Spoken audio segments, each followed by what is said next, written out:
Okay, so this was the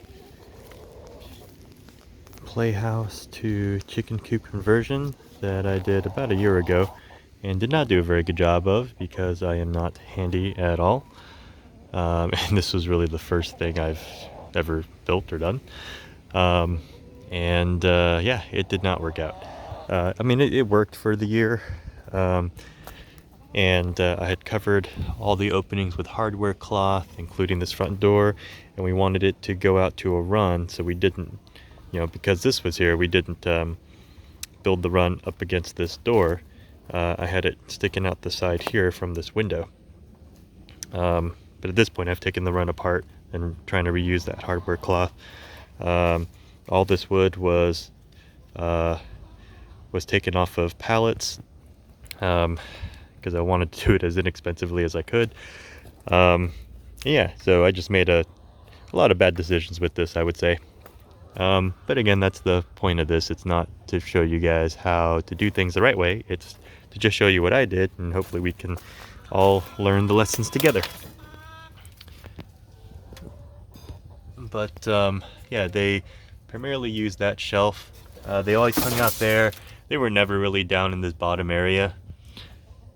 And then that's the nesting box that I had built out of scrap wood from the pallets. Again, it's all taken apart and messed around with quite a bit at this point, as I've been working on trying to get it cleared out, and eventually I'm going to move it so I have the space back. Here's some of the hardware cloth I pulled off. That's a blanket because this just kept leaking a lot, and I didn't cover the windows, so I put a blanket over it when it was really cold to keep the cold air out. So this is where I was keeping 7 hens. Okay, with the 6 foot by 3 foot run, and then this playhouse, and then this is where they are now. So this was, I'm gonna change angles to make the lighting better. So this is a 13 by, what was it? 13 by 9 foot run, I believe. Let's see, 13 by 9 by 6.5 here at the top. Got this on Amazon for about, including shipping, about $250. I think it's like about $180 before shipping.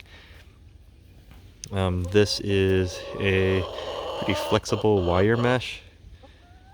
Like if I pull on it super hard, then it does break. So not super stable, but if I needed to, I can always, for predator purposes, I can always put some of that hardware cloth along the bottom.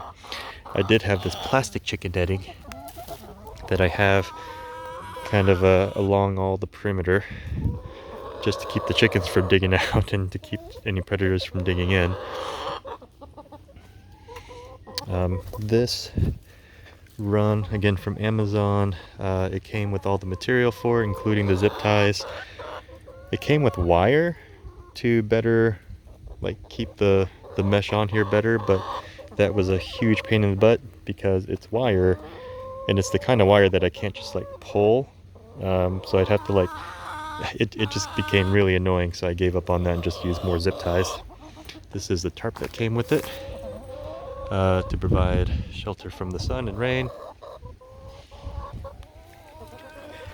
So that's been working. It's been working pretty well. I've had it for a couple weeks now. And we did decide to keep the chickens just contained in here going forward because of issues with hawks. And as a side benefit, it also keeps the chickens from messing up my garden beds anymore. We did not really have a garden this past year because they were just rooting up everything. Even the flower pots, they were rooting in there and just ruining the entire garden. So now we're keeping them, and they would also just poop all over the patio and all the furniture. So now we're going to keep them in here. It's there's only 7 hens, so there's well more than 10 square feet per hen, which I think is the minimum that you want for keeping them contained. Also, this run, again, I am not handy. This run was super easy to put together. Very, very easy for a single person. I mean, I probably put it together in a couple hours. And this is where they are now. This spot is where I had that big chip drop. So I ordered chip drop. That's where they bring like arborists who do mulching, who cut down trees or branches and do mulching. They will bring like just a huge pile of wood chips to your driveway. And then I wheeled it back here. This is where I had the big chip drop just sitting here for years, you know, decomposing, and then of course using the wood chips in the garden. But after a couple years, it's really turned into like really nice soil on the bottom, like really dark, loose, rich soil that the chickens now like to scratch around in. I did end up just spending a bunch of money on this because I didn't have to worry about it anymore. So I have the Over Easy 12-gallon water with the little nipples on them. 12 gallons. And I have the 50-pound feeder. The 50-pound feeder. So they stick their heads in here. So you put the food in here, right? And then they stick their heads in here. And it's angled in such a way that, you know, they can eat from the bottom. And as they do, the food from the top just keeps going down and refilling it. And then this is the old water that I had that I left in here. That's a cup model. It is a cup model because they're still getting used to this one. As you can see, they're messing with it right now. So, I mean, they use it, but they seem to definitely prefer the cup one. Probably because they can see the water and they can probably get more water at a time. This is the new Coop that I got. This was from Tractor Supply for like $300, which I was really surprised. I thought it'd be a lot more expensive considering how expensive the other things from Tractor Supply are right now, or the other Coops. But this is really cool because I did this all recently, so I haven't put the hardware on, but it has a handle on here. This slides open and shut. It has these vents that already have hardware cloth on them that open and shut. You know, all the material seems pretty sturdy. Like, it's not the really cheap kind of wood that the Playhouse was made out of. This is like pretty solid wood. These are nesting boxes. Okay.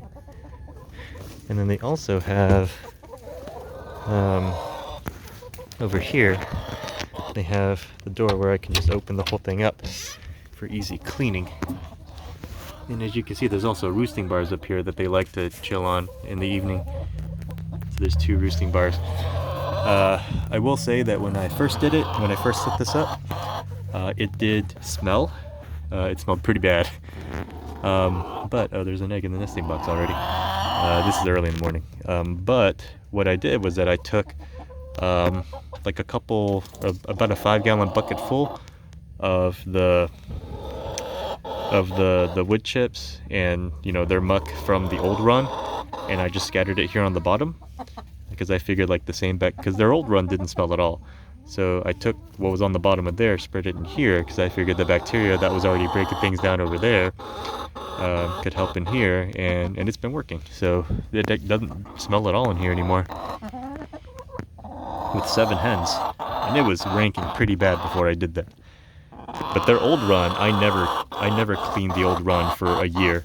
I'd used the deep litter method and it worked fine, never smelled. Okay, these chickens have never seen this door open, so because I don't really plan on cleaning this very often either. Alright, just get this locked. There we go. Yep, might as well do this bottom one too. No, I'll do that later. But yeah, I mean, it works really well. And then here's another vent. It's kind of cold right now. We had a weird cold snap, so I'm gonna leave this closed. And again, they have their nesting box here, which I already have 1 real egg. and one ceramic egg. There's one in the other one too. I actually didn't think they laid this early in the morning. Yeah. And I have 7 hens. I have the 3 Cochin. 3 Cochin. Those are the ones with the black necks. The Easter egger. The Orpington. And there's a Silky around here somewhere. Yep, there's Silky. She was going around the corner. There's Silky. And then I have a barn builder over here. So that's the new chicken situation. I am going to get rid of that run, or I'm going to get rid of that Playhouse Coop thing. I'll just see if anyone wants to pick it up in the area and take it away. If I can get a few bucks out of it, that would be awesome, because we spent $200 on it when it was used already. Yeah, really liking the new run and coop setup. Again, it did cost money, but I just didn't want to have to worry about it anymore. And as part of that, we did just leave on spring break trip for a week. And we leave that coop open because we've secured the run. So we were gone for a week. We made sure they had food and water. And we just left. And they were totally fine. We were gone from Monday through Saturday. And we came back and they were okay. So that was really cool to see. We did have someone come by just to check on them and make sure, because it was the first time we were leaving them for that long in this new setup. So we had someone come by and collect the eggs. So we came back to, like 3 dozen eggs. And also wanted them to make sure that the chickens did have water in the cup. Because again, they still are getting used to the nipple situation. But yeah, everything was fine. And then we just keep their scratch in here. And now that things are starting to regrow in the area, I've also been just cutting some of the grass and throwing it in there. And of course, they love eating the grass. They love eating and scratching at it. So that's my new setup. So we got the run from Amazon for about $250. I would say it's pretty secure. It's probably not secure enough if you live out in the country where you have, bigger predator issues, but we really don't. Other than hawks, because I live next to a 7-acre lot here behind me. The rest of it is just regular, subdivision. My lot here is about 7,500 square feet, like including the house. So we got the run. I'll probably get another tarp to cover this half of it because, in the Texas heat it gets really hot. And then the coop is from Tractor Supply for $300. And then the over easy stuff was pretty pricey too. So the 12-gallon water was $80, and then the 50-pound feeder was $80, and we had the cup water. So that's the new setup.